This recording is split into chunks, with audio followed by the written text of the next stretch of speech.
Welcome to Mishna study, Masechet Kilayim, Perek Gimal, Mishna Gimal. Over here in our Mishnah, we're going to speak about a tip of a vegetable garden that enters into another field, right? So we mentioned this by the field of grain in the Perek Bet Mishnah Zayin. And over here, we're going to speak about it by vegetables. So if you had a vegetable field, Rosh Tor, but the tip of it entered into another vegetable field, right? So that's this picture over here. I would even say a little different than this picture, because I would say that the triangle, the tip of the triangle is even entering into the it's not overlapping, right? But it enters into the field of blue vegetables. So if the green was, let's say, cucumbers, and it was entering into the field of tomatoes, right? Even if it goes into the field of tomatoes, as long as there's no tomato seeds underneath the cucumbers, that would be okay.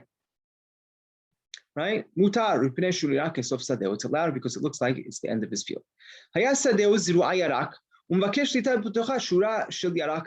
say he had a field that was planted, the entire field was planted with vegetables, a whole field of cucumbers. And now he wants to go ahead and plant one row of a different type of vegetable inside.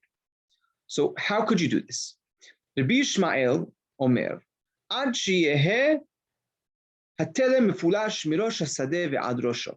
We need that one row that you're going to plant, it needs to be mifulash, literally means open-ended. It needs to run from one end to the other. Right? You could see the airspace at the other end. It's a full row that cuts across the entire field, right? Then you could plant one row in between. That's according to Rabbi Ishmael. Rabbi Akiva Omer, orech shishat tefachim verochav kimlo'o. Right? Rabbi Akiva says it needs to be 6 tefachim, right, long, and its rohav, its width, needs to be as deep as it is. Right? So according to Rabbi Akiva, let's say it needs to be, let's say it's a tefach deep, then it could be a tefach wide, but it needs to be 6 tefachim long. Right? It doesn't need to stretch across the whole field, but it just needs to be 6 tefachim long. It's not talking about in between the, right? It's talking about the length of the field. Now, from this row to the adjacent row next to it, it could be 1 tefach, right? A 1 tefach ditch would be enough. But if you did dig it 2 tefachim deep, then you need to separate it with 2 tefachim wide, according to Rabbi Akiva. And the last opinion is Rabbi Yehuda, and he says, Rohav kimlo rohav al-parsa. The width of it needs to be the width of a parsa. Parsa is literally a foot, right? A step. I want to say a foot, right? We associate that with a measurement, right? But literally the step. How big is someone's step? Well, the width of someone's step is about a tefach, and that's what Rabbi Yehuda is saying. And over here he's saying that all you need to have is the ditch that's 6 tefachim long.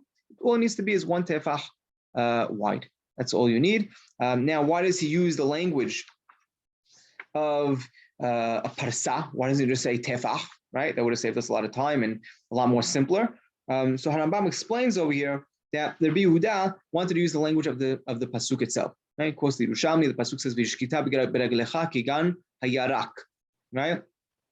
Right, a pasuk from Devarim that you're going to, water your field, with your feet, right? By walking your feet, kigan hayarak, like a garden, and that's why he used, right? Because we're talking about gardens over here, yarak. He used the same language of the regel itself, right? Which is what we call a parsa. Now, why don't you need 6 tefachim as a separation?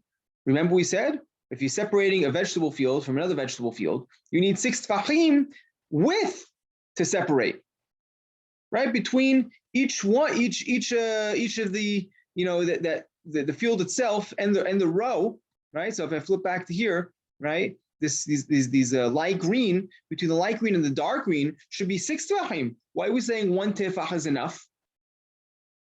So Harambam asked this question, and he says that halacha was talking about when you're planting one field next to another field. Our halacha, our Mishnah over here, is talking about when you're looking to plant one row. And when you come to plant one row in between, it's a special kula that you're allowed to just distance 1 tefach on each side. Halacha is like Rabbi Akiva, right? That we need to have the rohav kimno'o, so it needs to be at least 6 tefachim long, right? But the width of it needs to be the same width as the depth of the actual ditch itself. And that's all for our Mishnah.